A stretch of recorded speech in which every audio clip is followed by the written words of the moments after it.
আপনি কি কখনো গভীর রাতে আকাশের বা উপরের দিকে তাকিয়ে এই প্রশ্নটি করেছেন যে আমি যা চাইছি তা কেন পাচ্ছি না?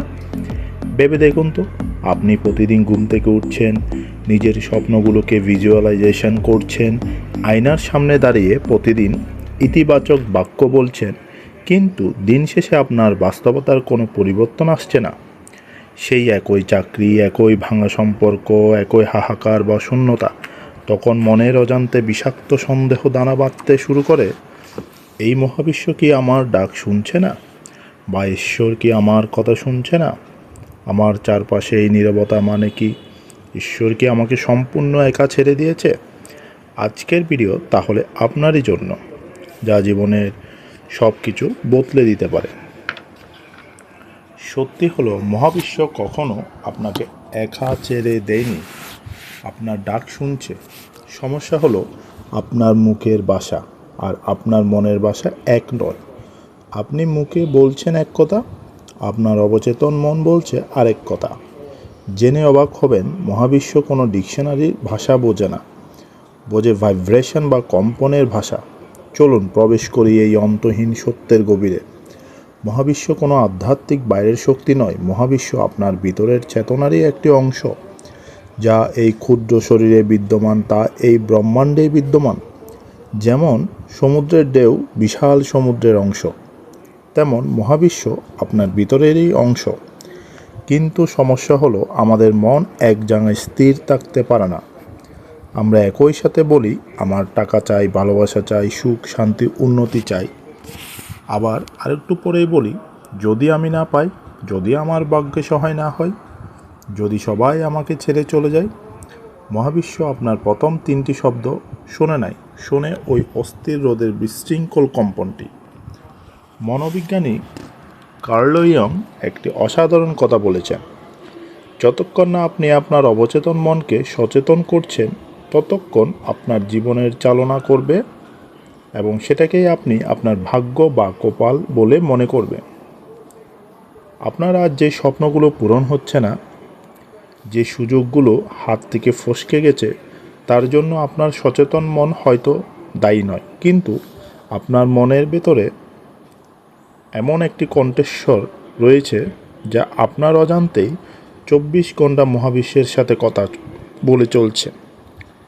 আধ্যাত্মিক পরিভাষায় একে বলা হয় শ্যাডো সেলফ বা অন্ধকার অংশ। শৈশব থেকে আমরা শুনেছি রাগ করব না, লোভ করব না, ভয় করব না। এইসব না শুনতে শুনতে আমরা আমাদের আবেগকে বন্দি করে ফেলেছি। এই কথাগুলো আমাদের অবচেতন মনে বসে আমাদের ভাগ্য লিখছে। যখন আমরা বলি আমি সফল হতে চাই, তখন আমাদের ওই অবচেতন মন থেকে একটি ফিস ফিস শব্দ আসে, আমি কি আদৌ এর যোগ্য? আমার তো ব্যাকগ্রাউন্ড ভালো না। এই ভিতরের ফিসফিসানি হয়তো আপনার কান শুনতে পায় না, কিন্তু মহাবিশ্বের ফ্রিকোয়েন্সি এতই শক্তিশালী যে এটি তা শুনতে পায়। এখন আপনাদের প্রশ্ন আসতে পারে, তাহলে আমি কিভাবে আমার অবচেতন মনকে পরিষ্কার করব? কিভাবে আমার আসল খাঁটি কণ্ঠস্বর দিয়ে মহাবিশ্বের সাথে যোগাযোগ করব? এর উত্তর কোনো কঠিন বইতে লেখা নেই। উত্তর আছে অত্যন্ত সহজ একটু অভ্যাসের মধ্যে দিয়ে। প্রথম পদক্ষেপ, অন্ধকারে মুখোমুখি বসা। প্রয়োজনে অন্ধকার করে মোমবাতি জ্বালিয়ে বসেন।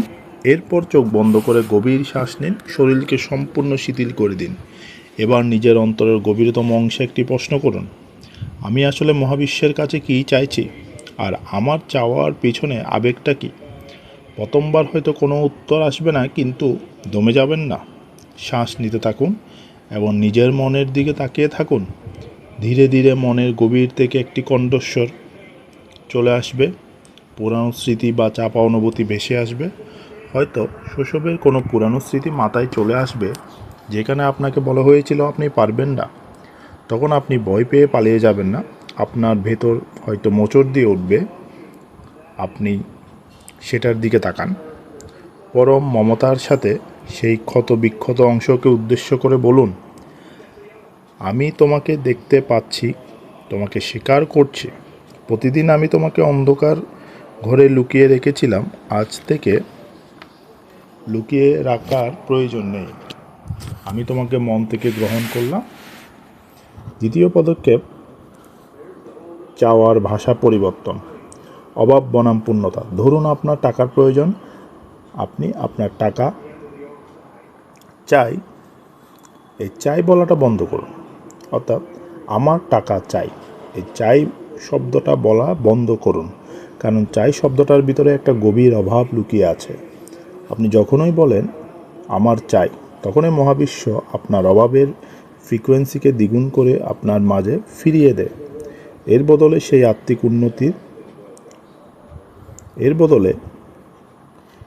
আত্মিক উন্নতির পর আপনার মনের অবস্থা কেমন হবে সেই অবস্থাকে অনুভব করুন। আপনি যা চেয়েছেন সেটি আপনি অলরেডি পেয়ে গেছেন।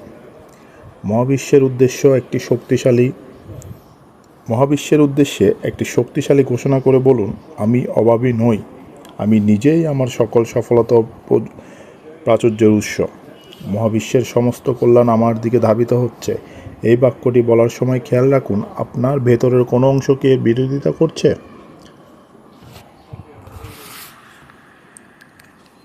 মনের কোন অংশ থেকে সন্দেহ জেগে উঠছে কি? যদি উঠে, আবার সেখানে থামুন। সেই সন্দেহকে ভালোবেসে আবার বলুন, আমি জানি তোমার ভয় লাগছে, তবে এবার আমি তৈরি। এটি কোনো একদিনের জাদু নয়, এটি দৈনিক সাধনা। প্রতিদিন রাতে ঘুমানোর আগে এবং পরদিন সকালে ঘুম থেকে উঠে এই অভ্যাসটি করুন। আপনি ভেতরে যত পরিষ্কার করবেন, অবচেতন মন যত সক্রিয় করবেন, মহাবিশ্ব তত দ্রুত আপনার বার্তা শুনবে। পাশাপাশি সারাদিনে আপনার শব্দ চয়ন ও কথাবার্তার কড়া নজর রাখতে হবে।